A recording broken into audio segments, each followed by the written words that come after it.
interior do Pará, a Franciele inventou de olhar de um outro jeito que estava sempre ali à sua volta. Inventou de transformar caroço de açaí em tijolo. E ganhou 10 prêmios na maior feira de ciências do país, que é patrocinada pela Petrobras. A Petrobras apoia a pesquisa científica porque o conhecimento é a energia que move a vida das pessoas. Vamos inventar? Uma jornada pelo conhecimento. South by Southwest, Comunidades Criativas. Co-criador de um dos maiores festivais de inovação e criatividade do mundo, South by Southwest, fala sobre como impulsionar a criação de comunidades e mudar o cenário cultural de uma região, como grandes eventos estimulam o coletivo e como trabalhar em parceria com marcas. Com vocês, Louis Black, cofundador do South by Southwest and the Assista, e Rafael Lazzarini, vice-presidente e head de desenvolvimento de negócios da Latam e fundador do Rio2C. Bom dia, pessoal. Eu queria fazer uma breve introdução. É um dia muito especial para mim hoje, porque se a gente está aqui, se o Rio2C existe, é muito em função de... Eu posso falar em inglês? So I changed to English.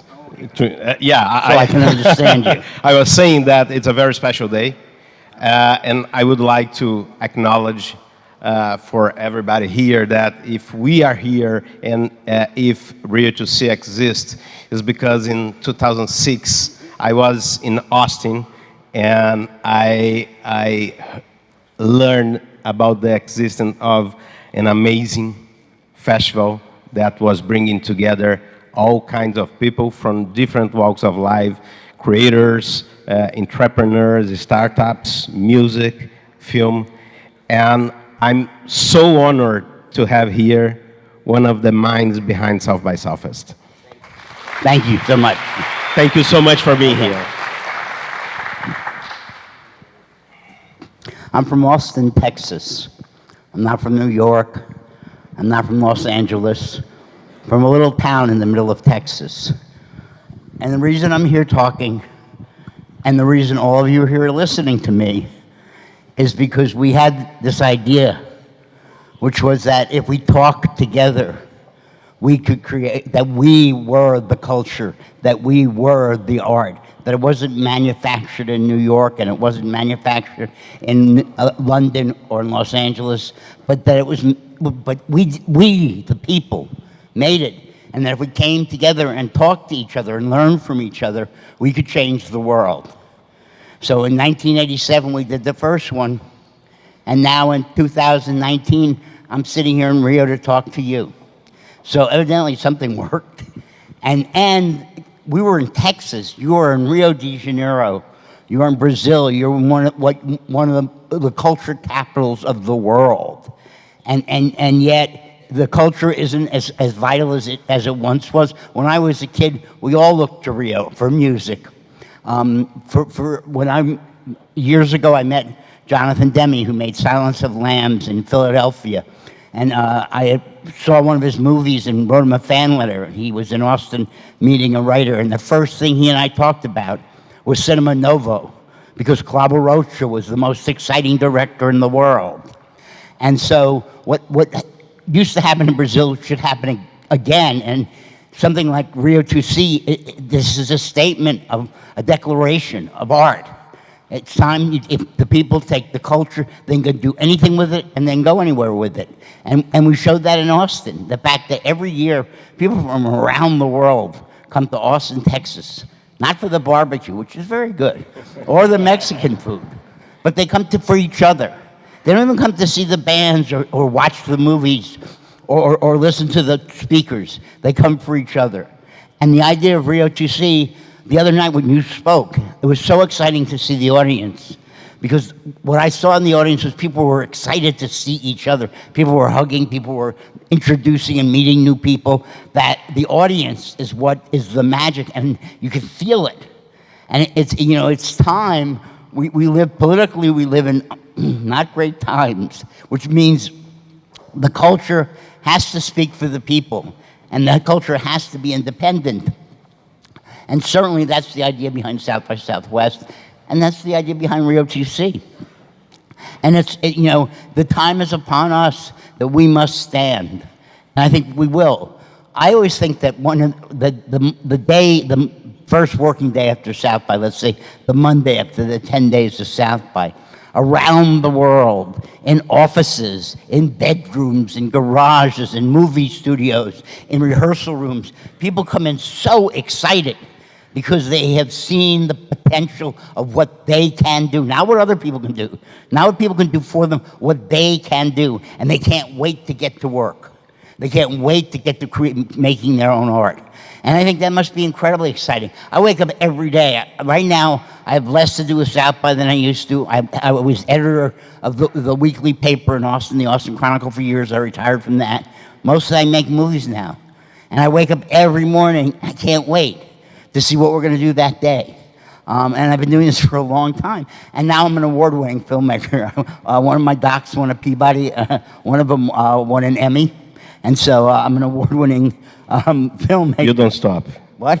You don't stop. I'm not stopping. There's an artist named Daniel Johnston, who some of you may know, some of you may not. But Daniel's kind of an outsider artist. And I was at a club one time, and he was telling some people, he said, I'm critically acclaimed. And he pointed over to one of the writers from the Chronicle who was there, and he goes, and there's the critic that acclaimed me. So, Louis, South by, a lot of people don't know, but it started as a music gathering, right? South by started with 4 guys sitting around a room talking. This is literally what it was. 2 friends, my partner, Nick Barr, was the publisher of the Chronicle. I was the editor. Roland Swenson, who worked for the Chronicle, and our friend Louis Myers, who managed clubs and a band. Roland and Louis came to Nick and I and said, hey, let's start a little regional event. People for 5 states around here haven't met each other. And back then it was before the internet. It was before mobile phones even. They met by landlines and by faxes. That's the only way they communicate. Most of them hadn't met each other. So we thought, let's throw a little party, have them come to Austin. They can meet each other. We called it South by Southwest. I came up with a name, but it's my credit. For that reason, we thought maybe 300 people would show up. The first year was 700 people. The second year was over 1,000. Out of the many things that worked with South by Southwest, the regional thing didn't really work. It became international almost immediately. So it was never regional. But it kept growing, and it grew because there were 2 main ideas. One, we were all veterans of punk. I never had a mohawk. I always looked the same. But in punk, there's no difference between who's in the audience and who's on stage, except the 1.5 foot of height of the stage. And our feeling was not just in terms of music, but it was in terms of film and culture and who distributed films and who produced films, that there was no difference between who was in the audience and who did it.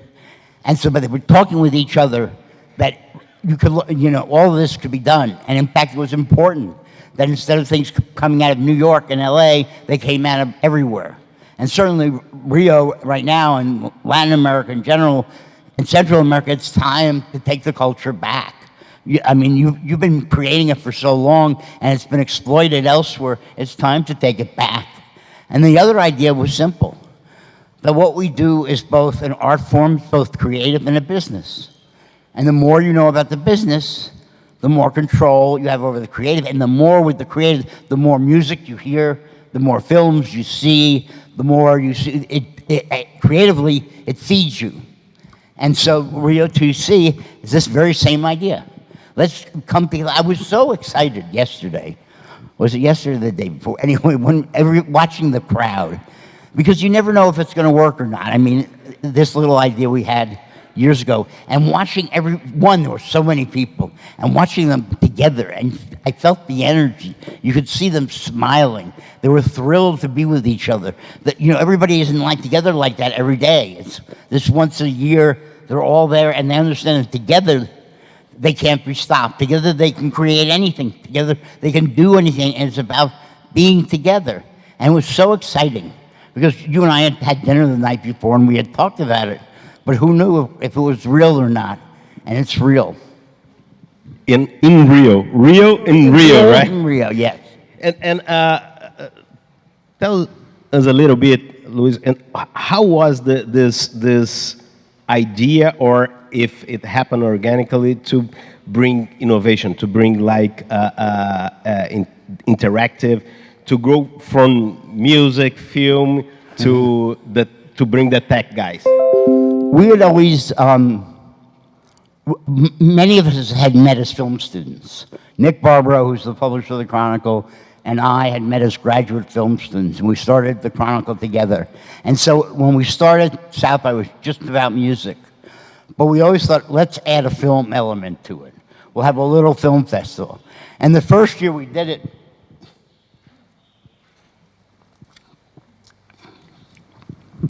the local paper, The Daily, to make fun of us, said, this film festival is like the Friends of Louis Black. It's nothing, no big deal.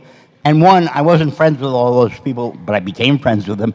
And two, that we're looking at each other and going, well, that's the idea. We wanted a little boutique film festival.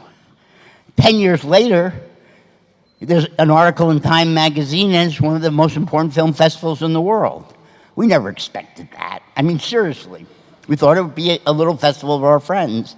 But because our friends turned out to be Rick Linklater and Quentin Tarantino and Robert Rodriguez, that changed everything. And the first year we did film, a local guy named Dewey Winburn came up to Nick and I and said, you know, why don't you do something on innovation? And shows you how long ago this was. It was on CD-ROMs. And so we said, okay, we'll add a few, you know, we'll cover film, but we'll also have a few talks and sessions on CD-ROMs. The innovation part did as well as the film part. The next year, all of us, the whole management of South by, spun it out to its own event. And for a couple of years, it did very well. It was on CD-ROMs. It went away. Then it would be on something else, and that went away, because the new media kept changing. In 2000, it was the most depressing year of South by, because it was back when branding became the hot thing. You know, everybody was, you know, pitchforks are us, you know, brooms for all. So everybody was starting websites with, you know, and so there was a lot of money. There were a lot of people, but they had no idea where they were. One of the things with South by is, I always tell the people I work with, if people know they're in Austin, Texas, then they're probably good people. I mean, they're here for a good reason. If they could be anywhere, then who knows? And 2000, they could have been anywhere. But that all collapsed. And I have a friend named Bruce Sterling.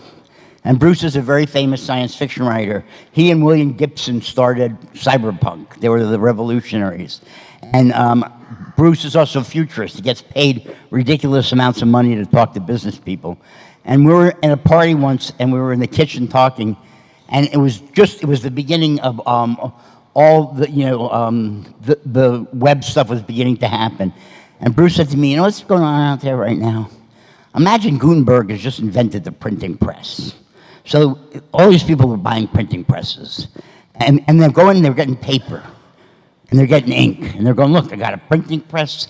I got paper. I got all kinds of paper, thickness, width. I got all kinds of ink, different color ink, you know, different sparkling ink. I got paper. I got ink. I got a printing press.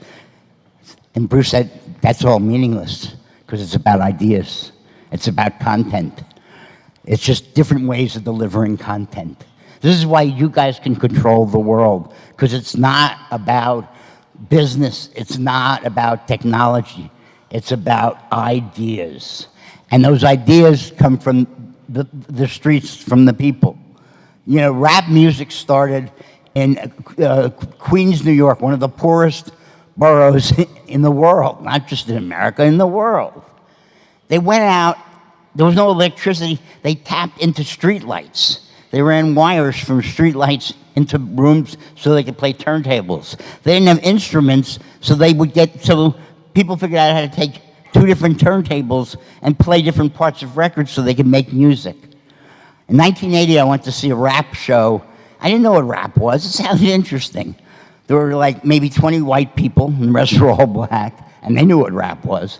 And at the end of a 20-minute set, because that's how long the sets were, by Grandmaster Flash and the Furious Five, which blew my mind, like very few things. But at the end, they left the stage. But Grandmaster then came back, and Grandmaster said, "Remember, we are not a band.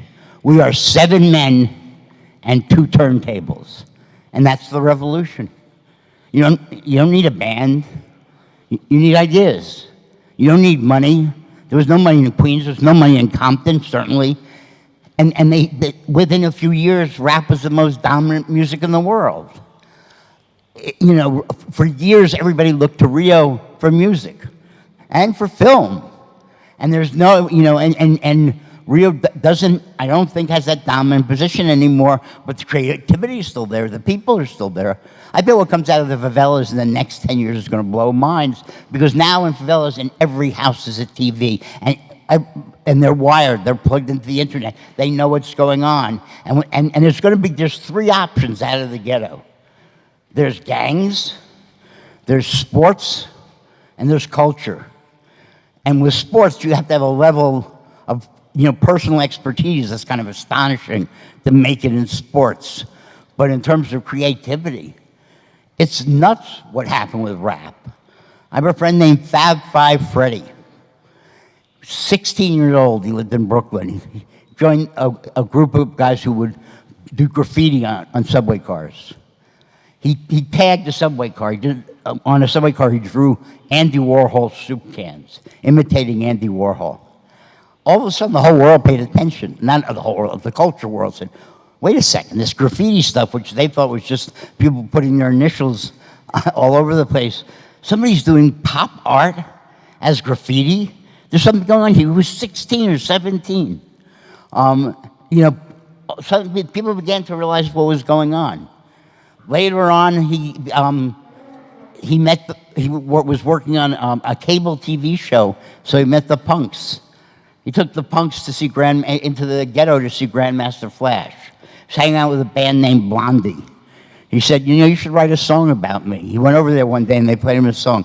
And in the song, there was the line, Grandmaster, Fab Five Freddy says that everything is fly. And he thought it was a joke. He thought they were making fun of him. So he went to Europe because he was trying to raise money for a movie. And all of a sudden he hears Rapture, the first million-selling rap song, coming from everywhere.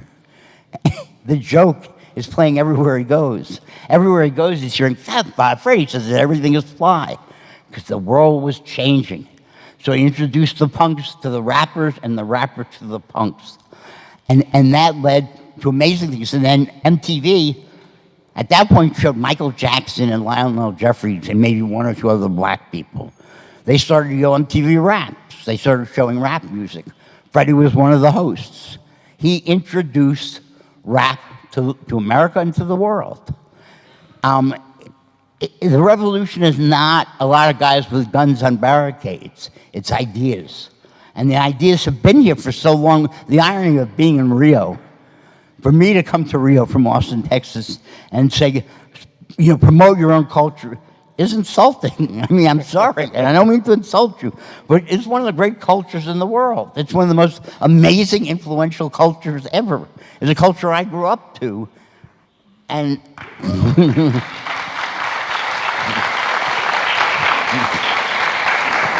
We had a dinner 2 days ago, and one of the first things that Lois said, it's almost bizarre I have to come to Rio to give you guys this wake-up call. You have, if I did it in a small little town in Texas, what you guys can do in Rio de Janeiro, the creative heart of Latin America, and we cried.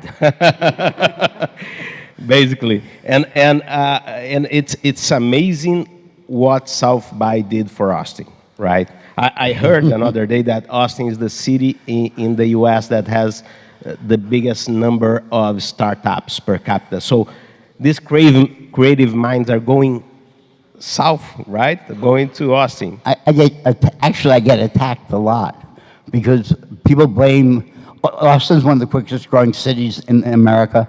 The number of people who move to Austin every day is astonishing, and they blame us. People go to me, you wrecked everything. Look what you did with South by, you wrecked everything. There's no parking anymore. And I agree that the traffic really sucks, and we didn't do it deliberately.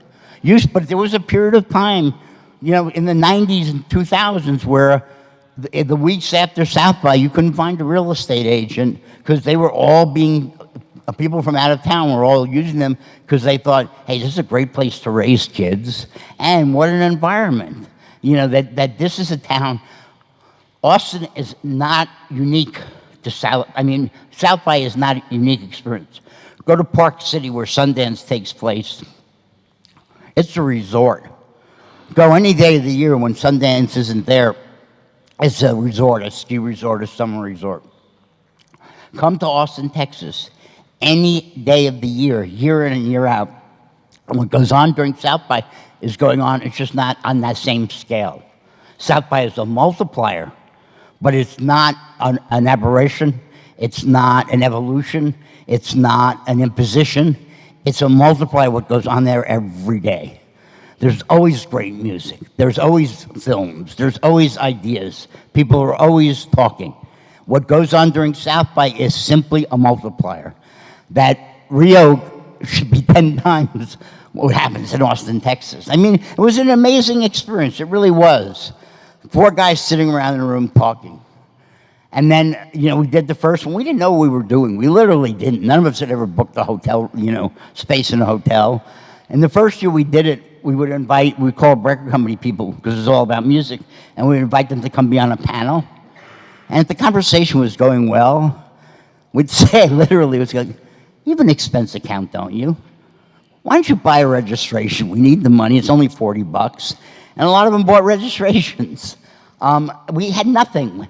I like to say that we started in the cash flow of the Austin Chronicle. And I say that euphemistically, because there was no cash flow at the Austin Chronicle. We were barely holding on. We started South by with nothing, with no money. But we started with an idea. And the idea was people coming together talking could do anything. And that's what happened. And here you have one of the great cultures in the world, one of the great cultural histories in the world. Anybody wants to talk about Collaborative Roadshow, I'm happy to do that. And you know, you have an amazing history, and it's time, and the way to get it going is, instead of looking to LA or New York, instead of investing money in companies in London or New York, invest in Rio. You know, if you put money into 10 acts in Rio or 20 acts in Rio, if you go into the favelas and find the rappers who are going to be coming out of the favelas, you're going to make I mean, I'm not here as like a wide-eyed idealist. You know, I'm not saying, oh, the future could be so bright, you have to wear shades. When the guys who did that, Timbuk 3, came to Austin, the first thing they played was A Party for Me, and some other people. And I listened to them, and at that point it was Barbara and Pat. They didn't have a rhythm section, they had a tape that they played, and I thought, you know, if they ever got a rhythm section, they could go places. And they never got a rhythm section, but they sure went places. But I'm here as a business person. I'm an entrepreneurial capitalist. I'm a very successful entrepreneurial capitalist. I've made a lot of money. And I'm not here to make money, I'm here to say I love Rio. This is an incredible person. I am so happy to call him my friend. I'm so thrilled at our friendship. And it's an honor to get to say to you, look what's in front of you, go for it.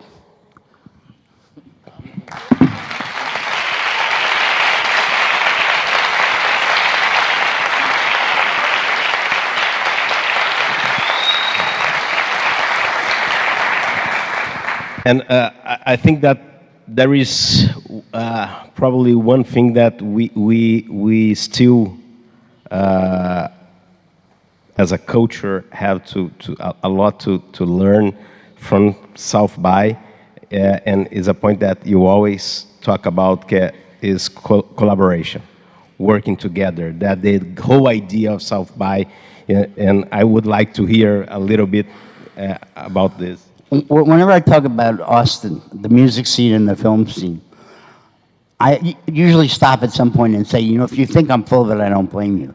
It is so collaborative. It is so cooperative. There is no backstabbing. Literally, when somebody calls up and needs something, you don't go, why? You go, what and where do you need me?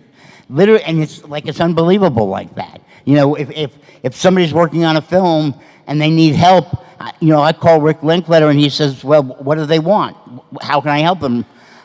In the music scene, it's the same thing. If you, Rick Linkletter and I were at dinner like a couple of months ago, and we started talking about, who's a film politician? Somebody who's more interested in playing politics and getting power than in making movies. We thought of one guy, and he left town years ago. Everybody works. And if you're a musician in Austin, if you get on stage, you better be damn good.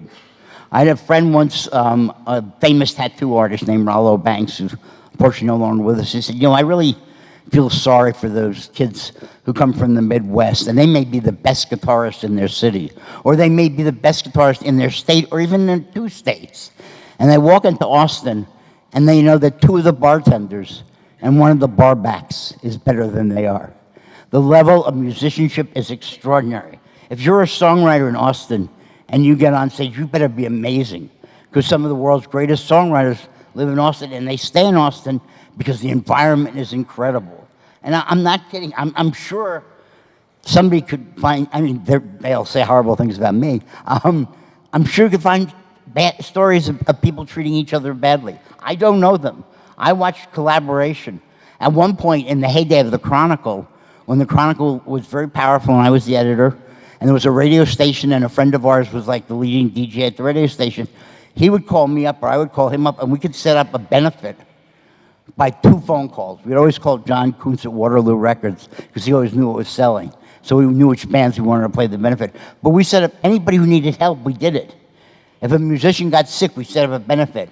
If a band's equipment was stolen, we set up a benefit. The community took care of itself. In Austin, there's a group called SIMS, which is for the mental health of musicians, and there's one called HAM, that's for the physical health of musicians. Both of them are nonprofits. Both were created by the community.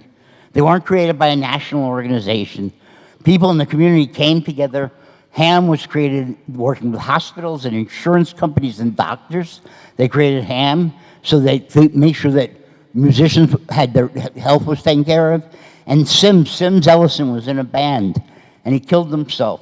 And his brother and a couple of other musicians, guys I wouldn't trust across the street, but they set up a nonprofit. And since then, literally hundreds, thousands of musicians have been taken care of. This is a community that cares. This is a community that works together. If you want to cut each other's throat, you're going to succeed. It's easy. But you know what? You end up with blood on the street. You end up with a lot of angry people. In Austin, people cooperate. That cooperation, I'm here because of that cooperation. You know, I'm here. You want to hear what I have to say, not because of me, but because of the musicians in Austin, Texas, many of whom you've heard of, because of the films that come out of Austin, Texas, because they come out of a community that cares. In the late 90s, Richard Linkletter called me up and he said, there's no longer any federal or state funding for the arts. Let's create the Texas Filmmakers Production Fund. Filmmakers created a fund to help young filmmakers. Since then, we've given away over $2 million. And at one point, early on, 4 or 5 years into it, the one person I mentioned, the one politician who left town, bitched to us. He said, you haven't found another Linkletter yet. You haven't found another Rodriguez. And I said, well, the idea is not to find other great filmmakers. The idea is so the social studies teacher can make a movie, or some kids can make a movie. Except since then, the number of filmmakers who've got their first money from the Texas Filmmakers Production Fund, who've gone on to show films at the Toronto Film Festival, at Cannes, at Sundance, at South by Southwest, is many, many, many. And we didn't intend to create a couple of generations of internationally known filmmakers, but we did. And now in documentary and in narrative, so many of these filmmakers who we gave a little bit of money to have gone on to do great things. And nobody came to us and said, you need to do this. Rick called me up. I called a couple other people up and we set it up. Collaboration, I mean, I don't fully understand it. We have such a good time. We like each other so much. We work together. If somebody does well, a rising tide lifts all boats. Robert Rodriguez made a film, El Mariachi, for $7,000 and went to LA for a few years. And as soon as he could, he moved back to Austin, and his wife at that time, they're no longer together, Elizabeth Avian, who's this producer, said to me, she said, in LA, if anybody gets good news, everybody else has a feeling like, ooh, that could have been me. Even if it's your best friend, there's a feeling like, ooh, I wish that was me. In Austin, when anybody gets good news, it's like, that's fantastic, because you know it's going to help you. And so I know I sound like a naive jerk, or like you know, I always say, like, maybe these people are secretly doing a lot of drugs or having sex with small animals. My staff loves the sex with small animals crack. But as far as I know, they could be, doesn't stop them from working together. And it really is collaborative, and it really is cooperative, and it really is a community. And what I don't get is, it's so cool that way. It really is. I mean, when I go back in mid-May, Rick Linkletter, School of Rock, Dazed and Confused, Boyhood, a film that he shot over 12 years, is going to be doing a series called Jewels in the Wasteland. This is the third or fourth time he's done it. He shows films from the 80s that he loves. He introduces them. He does a Q&A afterwards. It's like being in the living room with a famous filmmaker. He loves it. He loves the community. He's going to be doing another series. I can't wait, because I don't get to see him enough. He's busy, I'm busy. I'll get to see him because I'll go to these films. But this is what it's like in Austin. You know, and that's why South by succeeded, because of who was there in terms of music and film. And when the world came, everybody was friendly. You know, I mean, people used to be so surprised. They go, everybody's nice. And I think that there is a kind of similarity because Rio is a very welcoming, although we have a lot of problems in the city, but we have all sorts of big international events here. People, and the city holds so well these events. We had the Olympics in 2016, and it was just a magical time. So our idea was exactly that. So how we can as South by multiply this happiness throughout the year. So how can we invade the communities and the favelas and bring and we are sure that there are so many, not just good soccer players there, but good musicians, good programmers, entrepreneurs. We used to say that I have two quotes that I think it's interesting, that we don't have to every day tell ourselves here to think outside the box, because we were born without a box. Sometimes we have to go a little bit inside the box because we didn't have the package. So and this is so good for creativity, right?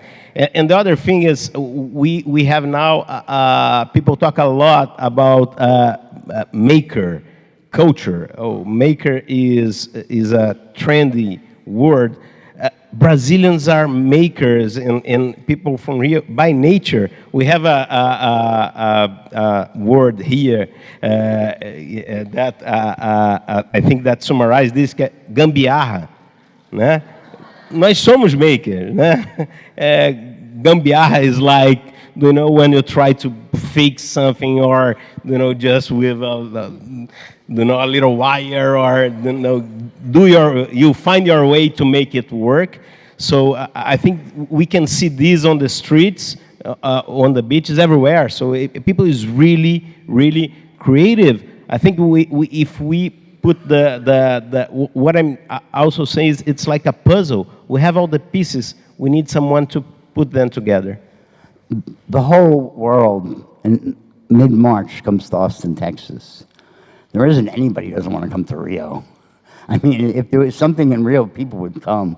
Austin's pretty great, but in the beginning, a lot of people were reluctant because it was Austin, Texas. My father was stationed in Rio during World War II. So when I grew up, there were always Brazilians living with us. They would come and stay for a year. The soap opera actress Patricia Travasso Patrícia Travassos. so Travasso lived with us for a year when I was a kid, and I'm going to see her tonight, actually. But so we were always very, I was very conscious of Brazil, and always wanted to come. And my father, at one point, had an accident with a lawnmower and cut off most of the fingers on one of his hands. And 3 weeks after that, he was supposed to go to Brazil, and everybody said, well, there's no way he's going to go. And my mom said, oh, we're going. And my sister called me from the airport in tears, my older sister, to say that my father was not my father anymore, that he had lost his soul, that he was so sad, that he was so broken. And he came to Rio, and his friends were so happy to see him. And everybody he knew was so happy, and nobody looked at his hand. Nobody cared about that. And he came back, and he was whole. I love this town. I love this community. It's a nurturing community. It's a community of life. It's a community that gives birth. I'm here because I don't go everywhere. I'm here because Rio is amazing. And it's a privilege to be here.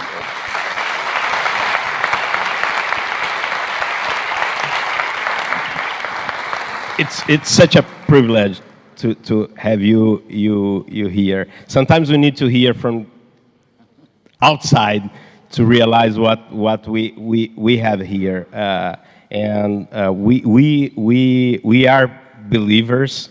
We have probably this big fail. We believe in this city. We believe in our people. We believe in our country.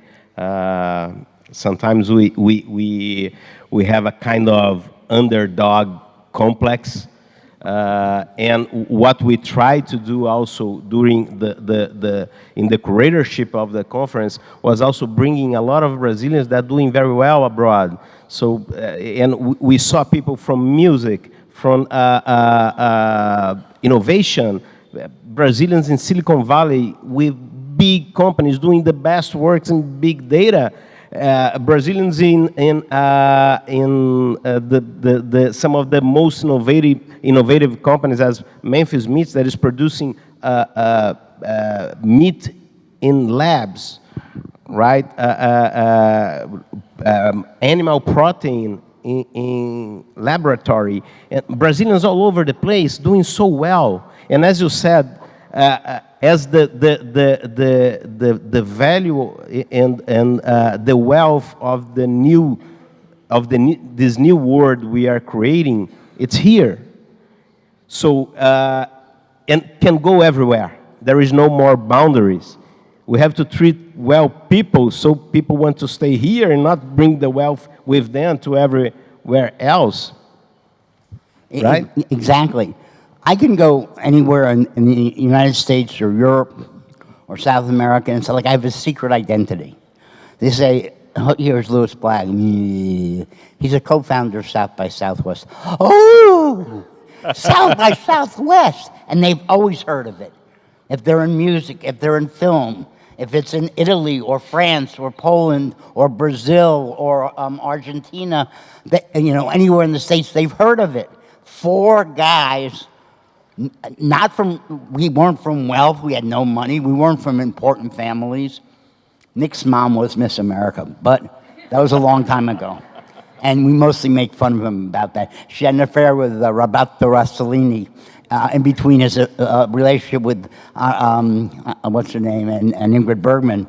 I was once with him, and I was very drunk, and Isabella Rossellini was on the TV, and I threw my arm around Nick, and I said, "There, but for the grace of God, could be you." But literally, but that didn't mean anything. There was 4 guys. We weren't influential. We weren't even that, we had run clubs, we had managed bands, we had the weekly paper in Austin, but we had no national presence. And we came up with this idea. People come together, they talk, and we thought 5 states. And now, all these years later, people come from around the world. In Rio, that's like shooting fish in a barrel. You know, it's not a reach. It's a remembering who you are, remembering what you've done, remembering how much culture has been created in this community. You know, and Austin was pretty great. Austin always had really good music scene, had an interesting film scene. My friend Toby Hooper, who died last year, who did Texas Chainsaw Massacre, which was a very successful horror film.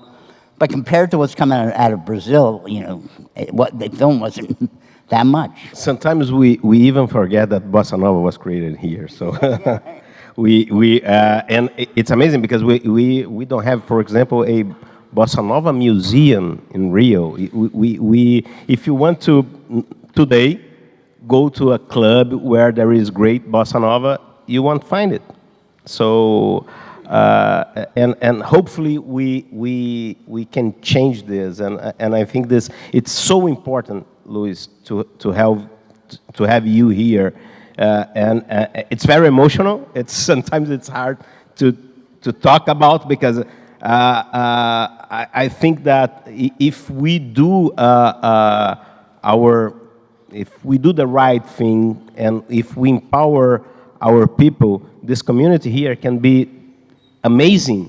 Can be you receive 450,000 people, right, in Austin during the South by. What? Excuse? How many? There's 200,000 or 300,000 who come to town. The event only takes beyond the event, exactly. Yeah, I mean, but beyond the, I mean, it's all over. Yeah. The event only brings in a certain number of people, but yeah, so many other people come. We didn't start South by with an evangelical notion. We thought it can't hurt if everybody talks to everybody else. And we thought, you know, and it would be great, we'll showcase bands. And then it just grew and grew. We talked about it all the time. Every day, as soon as, on Sunday the event ended, Sunday night we were in a room talking about what we were going to do the next year, while it was still fresh in our minds. Monday morning we were meeting because we cared about it. So we kept it going. But we were conscious of what it was. But we never started thinking, hey, you know, in 30 years it's going to be international, and you know, and I'm going to have a house on Cape Cod on the ocean and a house in Austin. I don't think that crossed our minds. You know, I don't think we thought it was going to make money. I don't think we thought it was going to have input. We thought it'd be nice for people to talk to each other. Instead, we changed the world. If you start out to change the world, nothing can stop you. This is where the core resides, right? And our idea is, as South by, that the conference itself be just a core of a much bigger event. So this becomes in Rio a full week of creativity, innovation, and it's interesting because I think and I feel that this year, it looks more already to the audience, more natural to have like in the same, under the same roof, music, film, TV, and startups. But last year people was kind of afraid, saying, wait a minute, what do I have to do? I'm from film or I'm from music. I have nothing to do with people from startups. I think, and by the way, it's much easier because now we have, Apple is a content producer, Netflix, tech guys now are content producers. How was it like? When did you guys start the innovation, the interactive? In 1995. Wow. What was really, we started in 1987. The first thing that happened that was incredible was, by the early 90s, we realized record companies that March had become a month you released albums because of South by Southwest. We pinched ourselves. Suddenly, the biggest record companies were releasing major albums in March because a great place to launch them was South by Southwest. Twitter was launched. Twitter launched at South by. One of the sell Apple phones or whatever they are. Foursquare as well, right? What? Foursquare? Yeah. Was also launched. I mean, what ended up coming out of South by was amazing.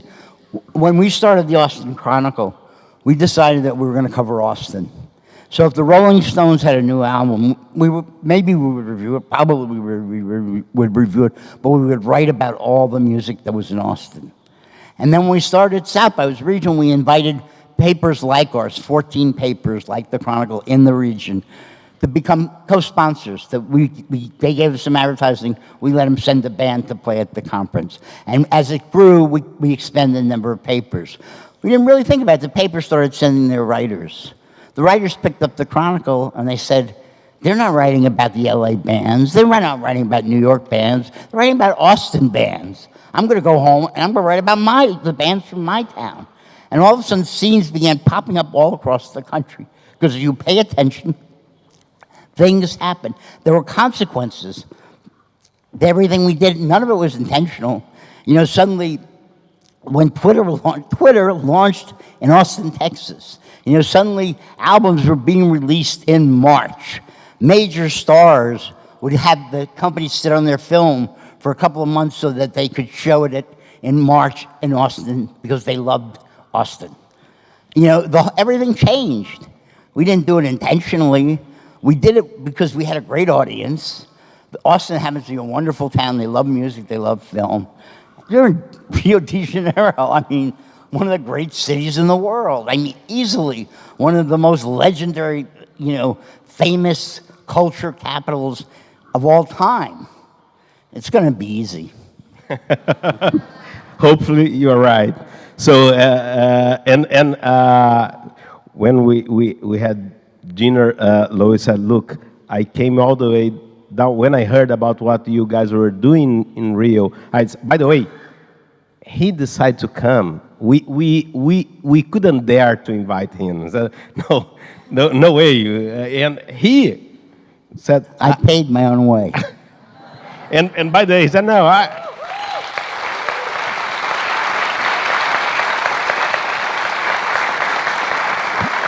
Because I didn't even ask South by to pay.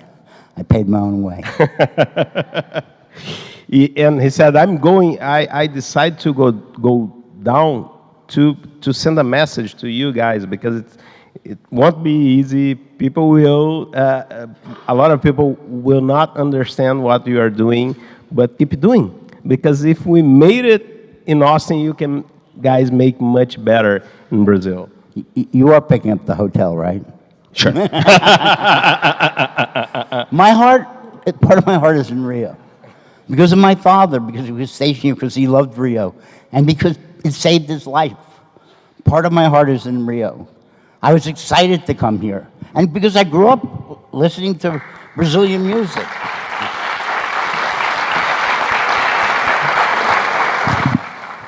And Lois, what really is amazing to see is that you still have probably the same emotion as the first day.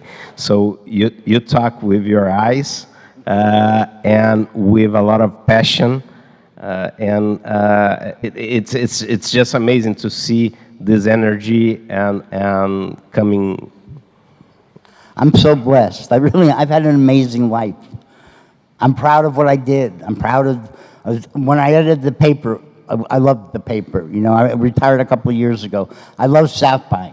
To this day, South by, people point out, it's bigger than it used to be. There's more corporations there than there used to be. When you're in the center of South by, the energy is what it always was. The buzz is the same. It's excitement. It's about ideas.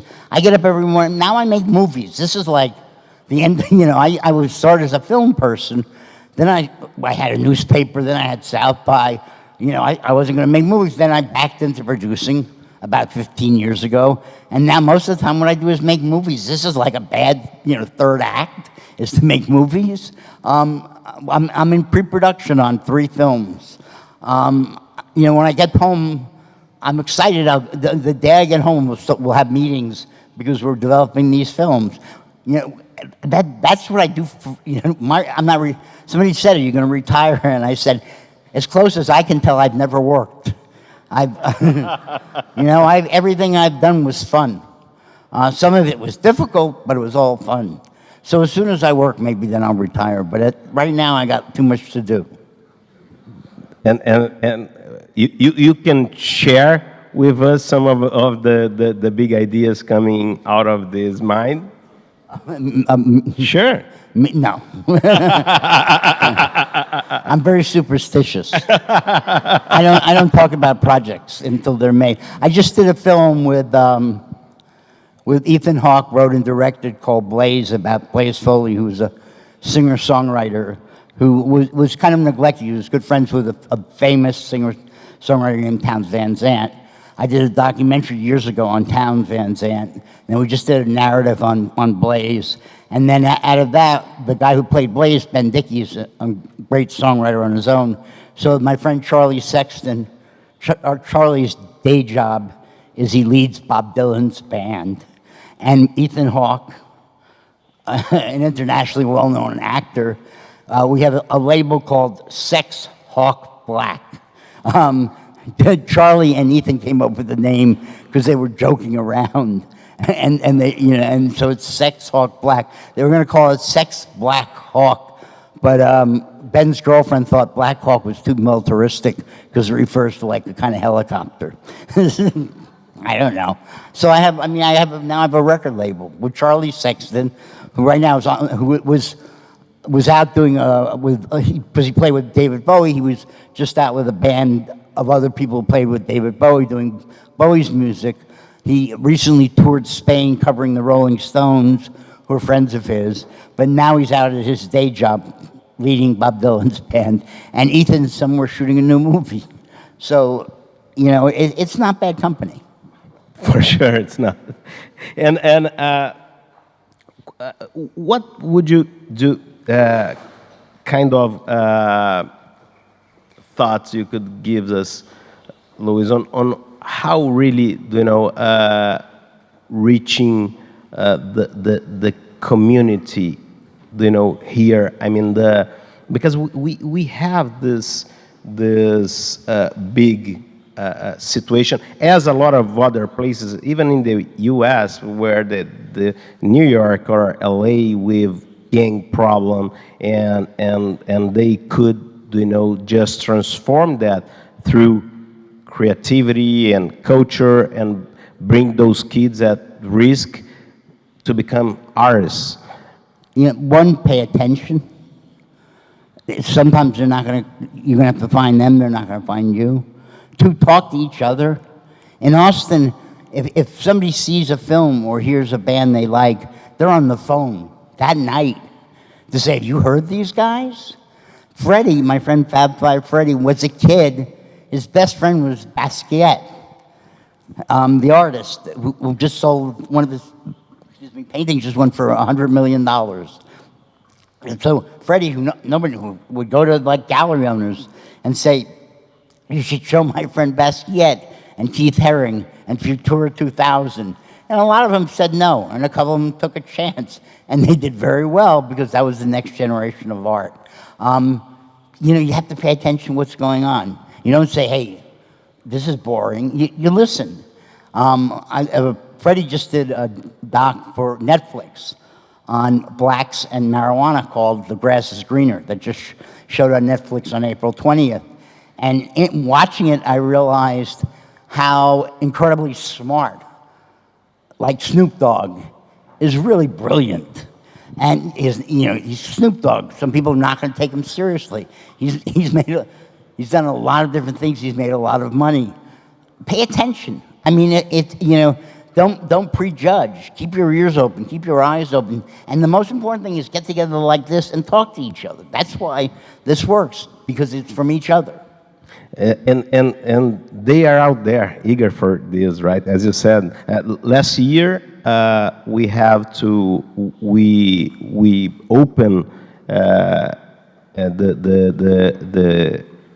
registration for new talents, new bands to come play here, and we actually end up having to invite a lot of them because we didn't were very successful in attracting them. This year we had more than 500 coming, so was just incredible. If you build, they come, right? In the first couple of years, we had to invite bands. A few years later, 8,000 bands were asking to come. You know, I mean, 6, 8, 10,000. Once it starts working, they're going to show up. And again, you know, it sounds so simple, but it's all of us together. If it's just me alone, I'm not much use. But when there's thousands of us, and when we get together and we talk to each other, and relationships are created, people communicate. In South by, in both film and music, a lot of the first people who came from the bigger companies were the low-level people. And then over the years, they became the top people, and they made sure people came to South by. I remember, like, it was maybe the 3rd or 4th year of film, and I saw 6 guys, it was all guys, I'm not being sexist, it just happened to be 6 guys, going to lunch together. And at that point in time, if you asked me to name the 20 most important people in American independent film, those 6 would have been in that list. But and sometimes they were competitors, but they had known each other at one point. They were all going out to have barbecue together. Because that's what it's about. It's about relationships. You know, it's about relaxing. It's about having a drink with somebody. It's about who you meet. There was, I wish I should research the name, but there was a young band that was breaking online. And the guy behind them had been in a cult band, a successful band, but not a huge band. But he had become a junkie, and the band had broken up, but he was clean now. And he started talking to these young kids, and they were so excited to meet him, and they got him to put in an album. And the next year, he was like, you know, the album of the year in England. The number of acts that played South by that went on to have, you know, incredible careers. You know, and we never, people would say, in the early days, they'd always go, who was signed at South by Southwest? And we never had a list. We never answered that question because we knew better. We knew that rarely did somebody see a band and then sign them. It happened, but rarely. Sometimes they signed a band they had been following for a while. Sometimes they began to follow a band because they heard them at South by, but we didn't claim it. But over the years, in article after article after article, major talent said, my first big break was at South by Southwest. And when the artists say that rather than you say that, it counts for a lot. And I think you're going to see the same thing here. You were telling me that one of the groups that last year was in your competition broke huge this year. Yeah. And we invited him to open the conference on what act was it? Tuesday. Almério is his name. He's from the Northeast, and it's really rewarding to see all the way. And he was very emotional also, talking about how I'm here. I was here last year in the pitching. So hopefully, Lois, 30 years from now, we can be as proud as you are of all your accomplishments, of what you did for your town, for the country, for the world. You not only changed the world with your project, you are changing ours being here today. You're gonna change the future of Rio de Janeiro with this conversation, hopefully.